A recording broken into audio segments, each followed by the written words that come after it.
Hello, I'm Tamotsu Fujita.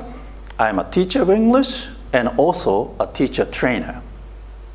Today, I'd like to talk about the history of foreign language learning and teaching in connection with the language acquisition theories about which I talked last time. The history of second or foreign language learning dates back thousands of years.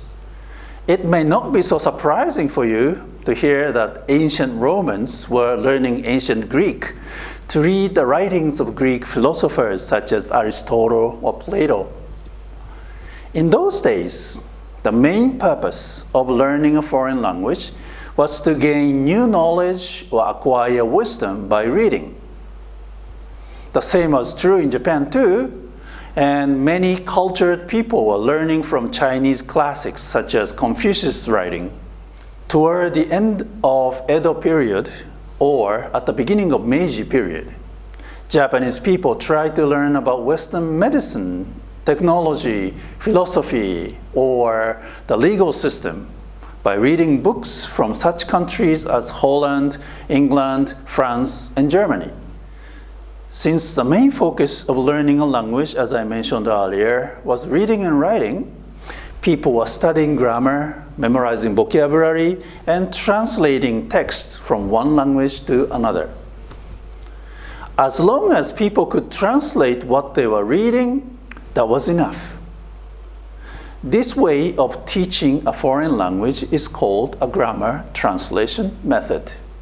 But toward the end of the 19th century and the beginning of 20th century, with the development of transportation, such as railroads and steamships, it got easier for ordinary people to move around for trading and other purposes. And people from different countries began to interact with each other. As the people's mobility increased, the demand for speaking a foreign language got stronger. So people started to teach how to speak foreign languages, but in a very primitive way. Teachers tried to imitate the way many parents were doing to teach their own children. Teachers taught in the target language and did not translate because the parents don't teach a language to their children using another language.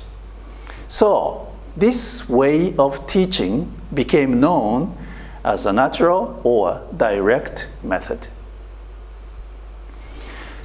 Teaching a foreign language using the grammar translation method or the direct method was usually empirical, which means that teaching was based on the teacher's own experience and did not have any scientific or theoretical base.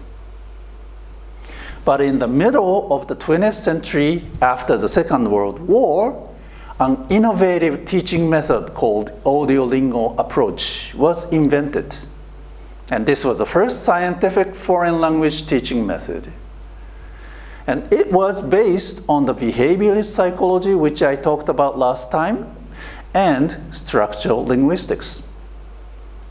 With structural linguistics, the structure of sounds, words, and sentences of a language is analyzed. The sound structure of one language, for example, is contrasted with that of another so that we can see what is similar and what is different between the two languages. Based on the result of contrastive analysis, the order of difficulty in learning was determined and the teaching materials were prepared. Then, in order to form a habit of verbal behavior, pattern practice was used to teach the structure of the target language. I'm sure many of you have done some pattern practice, such as substitution drills. A teacher may show you a picture of a pen and says, "This is a pen." You, as a student, repeat after the teacher. Then the teacher shows you another picture of a watch, and you say, "This is a watch." And it goes on and on in that way. You respond to the stimulus you receive, such as the picture card in this case, and the process is repeated until your response is reinforced and turned into a habit. The Audiolingo approach became very popular around the world. And with the development of technology, many types of pattern practice was recorded and used in so-called language laboratories, or LL, until the boom faded in the late 1970s. One of the reasons why the boom faded is that the pattern practices tend to be boring. And even though you practice orally a lot, just the mechanical practice of structures does not necessarily lead you to be able to communicate with other people. You need to practice engaging in an actual conversation and use the language in a real context if you want to communicate. Also, as I mentioned in the last lecture, innatists argued that the people do not only learn from the imitation, but rather they have an ability to pick up and learn a language when they receive ample input. Evidence supporting this idea is that the way that some English-speaking children start to use "goad" instead of "went" in the developmental process of learning. This must not be the result of imitation, because the native-speaking parents would never use such an anomalous form. It, on the other hand, demonstrates the ability of children to form their own grammar in their mind. During the 1970s and 80s, many people proposed their own unique foreign language teaching methods whose theoretical bases were mostly formed on the innatist idea of foreign language acquisition.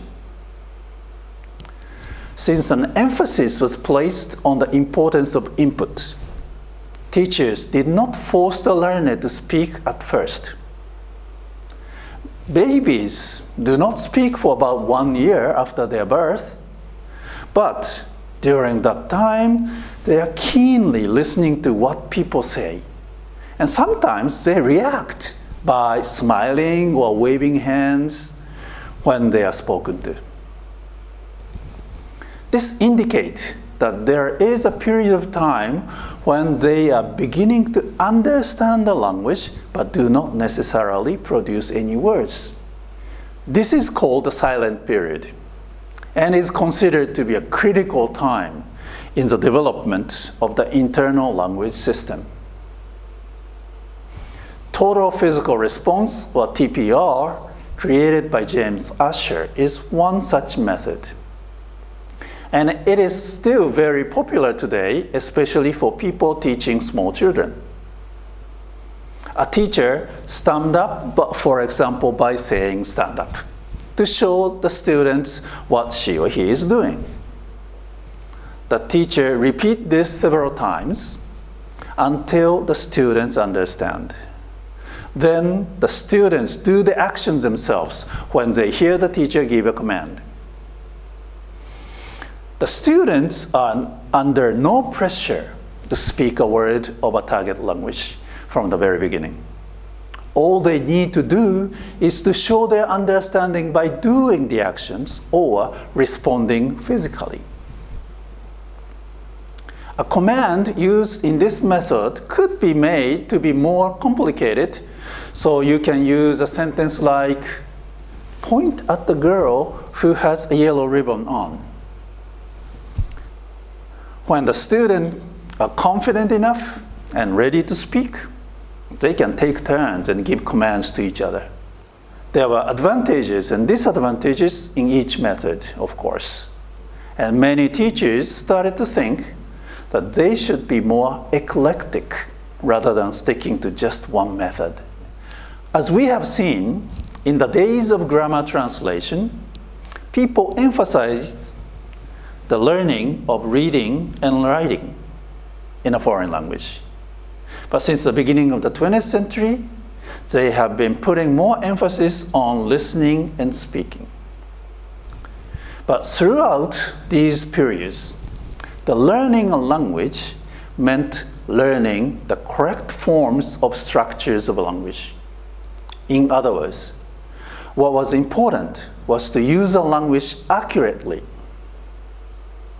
But toward the end of the 1980s and the early 90s, people began to think communicative competence was more important than the structures of language per se.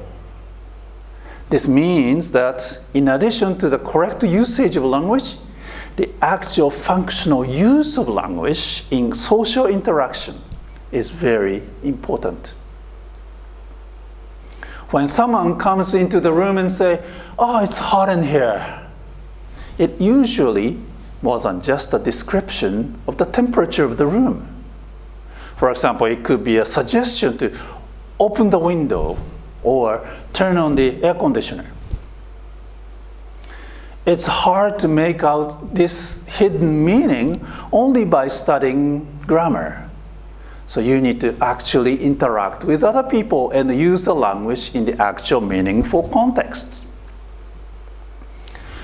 The interactionist approach of language acquisition influences the development of communicative approach of language teaching, where you use the language to communicate, and by using a language, you learn the language.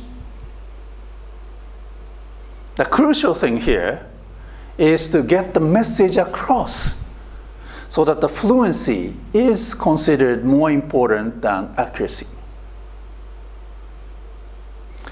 Even if your language skills are technically imperfect, you can always negotiate the meaning with your counterparts in communication. You can ask questions. And this idea is derived from Vygotsky's sociocultural theory. In order for the students to engage in meaningful communication, various communicative tasks such as problem-solving activities and information gap exercises are utilized. And the main character in the classroom will be the students, not teacher. And the teacher's role will be that of a facilitator who provides scaffolding when the students have trouble expressing themselves. A very different role from the one of the teacher who teaches everything.